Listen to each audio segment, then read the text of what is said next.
जय हिंद दोस्तों। मैं आप लोगों का स्वागत करता हूं। आज हम बात द हिंदू न्यूज़पेपर के प्रमुख खबरों की। चलिए आइए चर्चा करते हैं हम लोग। चर्चा के आज हमारे पास जो 3 बिंदु है। पहला बिंदु है मॉब लिंचिंग। मॉब लिंचिंग क्या है, इसकी घटना हाल ही में कहां देखने को मिली, इस बात पर चर्चा करेंगे।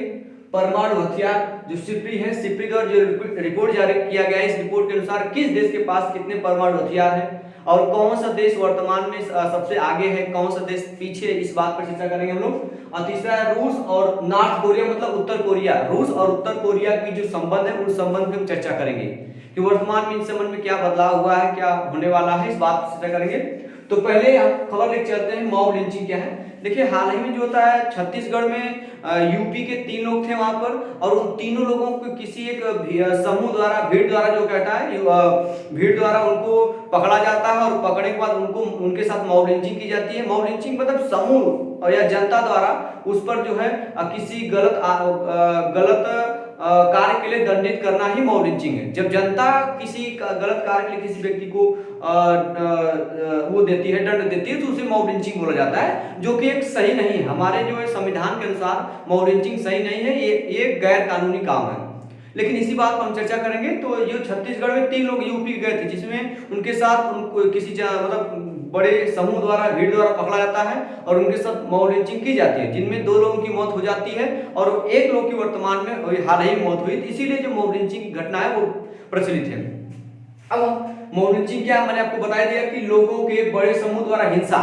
अब ये हिंसा नकारात्मक होगा, सकारात्मक तो हो नहीं सकता, क्योंकि हिंसा वर्ड ही नकारात्मक वर्ड है। तो यहाँ पे हुआ क्या कि उस भीड़ द्वारा किया गया कि वहां पे 3 लोगों को पकड़ा जाता है और उनको वहीं पे सजा दिया जाता है। जनता कभी कभी आप देखते हो गांव घर में अगर कोई व्यक्ति चोरी करता है, चोरी करता हुआ पकड़ा जाता है, तो गांव वाले मिलकर उसको क्या करते हैं, पीटते हैं, जो भी करता है। ऐसी कभी कभी स्थिति आ जाती है कि इतना पीटा जाता है कि चोर मर ही जाता है, दम तोड़ता है। लेकिन ये सही नहीं है, क्योंकि सजा देना जनता का काम नहीं, जनता का काम है उसको पकड़ करके पुलिस को सौंपना, और पुलिस ले जाएगी उसको न्यायालय में। अब न्यायालय तय करेगा कि इस व्यक्ति के साथ कौन सी, मतलब इस व्यक्ति को कौन सी सजा दी जाएगी। हमारा कर्तव्य नहीं, कर्तव्य जो है। इसीलिए भारत देश में संविधान जो बनाया गया बहुत अच्छी तरीके से बनाया गया। विश्व का सबसे बड़ा संविधान हमारा संविधान है भारत का। इस वजह से जो है ये सजा देने का अधिकार जो है, सजा तय करने का अधिकार, ये हमारे न्यायालय को है, हमारा नहीं है। ये कहीं ना कहीं मॉब लिंचिंग एक गैर कानूनी काम है। इसलिए तो लोगों के बड़े समूह द्वारा हिंसा ही मतलब कि मॉब लिंचिंग कहा जाता है, और इसमें जान और माल दोनों की हानि हो सकती है। और इसमें देखिए इसकी मानसिकता क्या होती है कि जिसमें जो ये मॉब लिंचिंग होती है, इसकी मानसिकता क्या होती है, हम बात करेंगे इसकी मानसिकता क्या होती है कि पीड़िता को किसी कथित गलत काम के लिए दंडित कर रहे हो। मतलब जो हम जो उसमें जनता ये काम कर रही होती है, तो उनकी मानसिकता होती है कि ये आदमी जो गलत काम के, इसके लिए हमें सजा इसको दे रहे हैं। तो जनता द्वारा सजा देना ये गलत है, क्योंकि सजा देने के लिए हमारे पास कोर्ट है, वो कोर्ट उसको सजा देगा कौन सी इसके लिए सजा तय की जाएगी, भले ही वो वास्तव में कानूनी नियमों एवं प्रक्रियाओं की अवहेलना कर रहे हैं। मतलब उनको लगता है कि हम जो ये काम ठीक है, लेकिन वो मानव जो है वास्तव में कानूनी नियमों एवं प्रक्रियाओं की अवहेलना कर रहे हैं, जो मॉब लिंचिंग हो रही है। तो मॉब लिंचिंग में किसी एक पर्सन पर नहीं हो, कई लोग उसमें शामिल होते हैं। और किसी एक व्यक्ति पर जो है हम उसको इस चीज का आरोप ही नहीं दे सकते हैं, क्योंकि जनता पर शामिल है। इसीलिए जो मॉब लिंचिंग में पकड़ा जाता है उस व्यक्ति को सजा होगी। ठीक है, हम बात करेंगे इसमें संबंधित हमारे पास मुद्दे क्या क्या हैं। देखिए हमारे पास संबंधित जो मुद्दे हैं वो आर्टिकल 21 का उल्लंघन। आर्टिकल 21 कहता है जीवन की स्वतंत्रता, ठीक है, जो ये इसका उल्लंघन होगा उसमें। और दूसरा है जीवन और व्यक्तिगत सुरक्षा, इस दोनों में आर्टिकल 21 का इसमें उल्लंघन हो रहा है मॉब लिंचिंग के दौरान। दूसरा है मानवाधिकारों की सार्वभौमिक, जो मानव का अधिकार है उसकी जो घोषणा हुई थी 1948 में, इसका भी उल्लंघन हो रहा है। जो मॉब लिंचिंग के दौरान आर्टिकल 21 का उल्लंघन हो रहा है, जो आर्टिकल 21 में जीवन और व्यक्तिगत सुरक्षा की बात कही गई, तो दोनों का उल्लंघन हो रहा है। इसके बाद मानवाधिकारों की सार्वभौमिक घोषणा जो 1948 में, इसका भी उल्लंघन हो रहा है। आर्टिकल जो है 14-15 का उल्लंघन हो रहा है। जो आर्टिकल 14 है वो 15 आर्टिकल का कानून के समक्ष, आर्टिकल जो 14 है वो क्या कहता है, कानून के समक्ष सभी लोग क्या है, समान है, चाहे जो भी व्यक्ति हो। दूसरा है आपका 15 है लिंग, जाति और धर्म के अलावा हम किसी के साथ भेदभाव नहीं कर सकते। ये आर्टिकल 14-15 इन दोनों का उल्लंघन है। तो मॉब लिंचिंग के दौरान देखिए हमारे लिए क्वेश्चन ये जरूरी है कि हम ये मॉब लिंचिंग है क्या ये तो आप जानेंगे, लेकिन इससे क्वेश्चन क्या बन सकता है, क्वेश्चन ये बन सकता है कि मॉब लिंचिंग के दौरान किसी व्यक्ति के कौन सा मतलब कि मूल अधिकार हनन होता है। तो 3 मूल अधिकार 21 हो गया आपका, जो आपका मैंने बताया आपका लिखा गया है जीवन और व्यक्तिगत सुरक्षा, इसका उल्लंघन हो रहा है। दूसरा आपका आर्टिकल 14 कानून के समक्ष समानता, इसका उल्लंघन हो रहा है। और तीसरा जो है लिंग, जाति, धर्म आदि के आधार पर किसी के साथ भेदभाव नहीं करते, इन सब का उल्लंघन हो रहा है। तो इन तीनों आर्टिकलों का उल्लंघन हो रहा है, इसीलिए ये जो मॉब लिंचिंग है वो सही नहीं है। बात करेंगे ये आज की मुख्य खबर, पहले मुख्य खबर समाप्त होती है, हम दूसरे मुख्य खबर पे आते हैं, जिसका जो खबर है सिप्री परमाणु हथियार जो है। सिप्री क्या करता है, एक रिपोर्ट जारी करता है। इस रिपोर्ट के अनुसार क्या होता है कि हमें ये पता चलता है कि किस देश के पास कितना परमाणु हथियार है और कौन कौन देश कितना सक्षम है परमाणु हथियार का प्रयोग करने के लिए। तो हम बात करेंगे सिप्री की। सबसे पहले हम सिप्री का फुल फॉर्म जानेंगे, स्टॉकहोम, ठीक है, Stockholm International Peace Research Institute. Peace देखिए इसका फुल फॉर्म क्या है, Stockholm International Peace Research Institute, इसको हिंदी बोलते हैं स्टॉकहोम अंतरराष्ट्रीय शांति अनुसंधान संस्था। तो इसका काम क्या है, दुनिया भर में जो होता है, दुनिया में अलग अलग देशों में परमाणु बमों स्थिति को, परमाणु बम की स्थिति को लेकर सिप्री द्वारा रिपोर्ट जारी की जाती है दुनिया भर में। तो ये जो रिपोर्ट जारी करता है परमाणु हथियार को लेकर रिपोर्ट जारी करता है। हम बात करेंगे, अगर हम सिप्री की बात करेंगे, सिप्री का गठन हुआ 6 मई, सिप्री का गठन हुआ है 6 मई 1966। ये हमारे लिए महत्वपूर्ण है कि सिप्री के गठन का हुआ 6 मई 1966 हुआ। लेकिन ये बात है कि इसका हेडक्वार्टर मतलब इसका मुख्यालय का है, इसका मुख्यालय मिलेगा सोलना। क्या मिलेगा, सोलना। अगर ऑप्शन में सोलना ठीक है, अगर सोलना नहीं दिया है तो मिलेगा आपको स्टॉकहोम। क्या मिलेगा आपको, स्टॉकहोम, जो कहां है, स्वीडन की राजधानी है। किसकी राजधानी है, स्वीडन की राजधानी है। अगर ऑप्शन में सोलना दे ठीक है, क्योंकि सिप्री का जो मुख्यालय हेडक्वार्टर है वो सोलना में, सोलना कहां पर, स्टॉकहोम में। स्टॉकहोम क्या है, ये स्वीडन की राजधानी है। ठीक है, हम सिप्री के, तो सिप्री का फुल फॉर्म आप देख लीजिए, इसका गठन कब हुआ 6 मई 1966 को, और इसका हेडक्वार्टर कहां है, सोलना। सोलना कहां पर है, स्टॉकहोम। स्टॉकहोम कहां है, स्वीडन।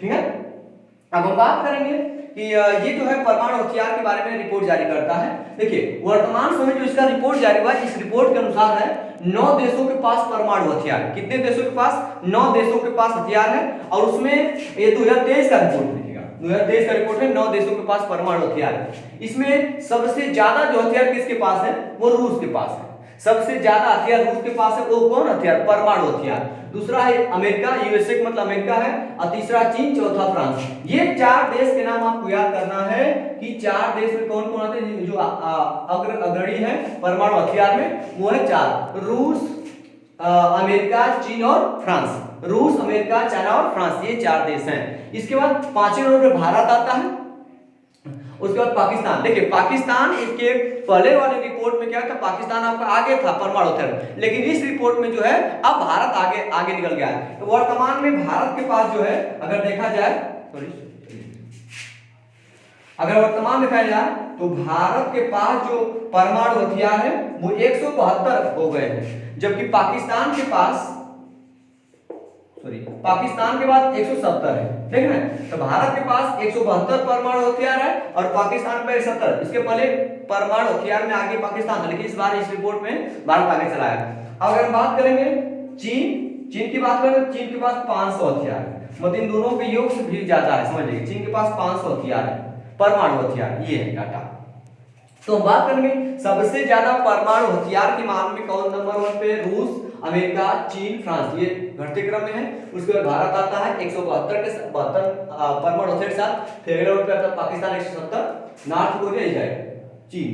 ये चीजें मैंने आपको बता दिया। अब बात करेंगे कि अब देखिएगा ये हो गया आपका। और एक बात है जो मतलब जो तैयारी के मामले में कौन तैयार है, मतलब परमाणु हथियार को यूज करने के लिए, उसमें आपका अमेरिका आगे है, पर इसमें अमेरिका के आगे है। हम बात करें तीसरी खबर क्या आपका ध्यान देते हैं, रूस और उत्तर कोरिया के संबंध और निहितार्थ। क्या इसका निष्कर्ष निकलेगा, इन दोनों के भी संबंध। देखिए खबर चर्चा में खबर क्यों है, क्योंकि जो रूस के जो राष्ट्रपति है पुतिन जी वो 24 वर्ष के बाद नॉर्थ कोरिया की यात्रा पर आज है, इसीलिए चर्चा में 24 वर्ष बाद जो है यात्रा पर गए हैं। हम बात करेंगे कि व्यापार, अब इसमें जो गए हैं तो इसमें क्या क्या मतलब चीजें हो सकती हैं। इसमें दिया गया कि व्यापार और सुरक्षा संबंधों को गहरा करने और यूएसए के खिलाफ एकजुट होने की उम्मीद है। मतलब ये जो यात्रा पर गए इसका मतलब निष्कर्ष ये निकल सकता है कि व्यापार और सुरक्षा के संबंधों में गहरा संबंध, मतलब खरीदारी आपस में कर सकते हैं, सुरक्षा एक दूसरे कर सकते हैं, और उसके बाद और यूएसए के खिलाफ एकजुट होने की उम्मीद है। क्योंकि यूएसए को ये लग रहा है कि रूस को जो है नॉर्थ कोरिया हथियार प्रोवाइड करा रहा है, इसलिए जो होता है इनमें इन दोनों मतलब कि नॉर्थ कोरिया और रूस के बीच संबंध मतलब अच्छा हो रहा है। और किसके खिलाफ हो रहा है आपका? अमेरिका के खिलाफ। अब सहयोग का कुल विशेष क्षेत्रों में सहयोग की भावना है। कौन कौन क्षेत्र है? ऊर्जा का क्षेत्र है। रूस क्या करता है? उत्तर कोरिया के लिए ईंधन का स्रोत है, क्योंकि उत्तर कोरिया किसी और देश से ज्यादा पेट्रोल और ये चीज नहीं खरीदता, ज्यादा खरीदता वो किससे? रूस से। इसीलिए रूस उत्तर कोरिया के लिए क्या ईंधन का स्रोत है। तो जो ईंधन प्रोवाइड कराता है उत्तर कोरिया को, रूस कराता है। इसके बदले आपका उत्तर कोरिया क्या करता है? उत्तर कोरिया जो है नॉर्थ कोरिया उत्तर कोरिया रूस को हथियार देता है। ये दोनों में गहरा संबंध है।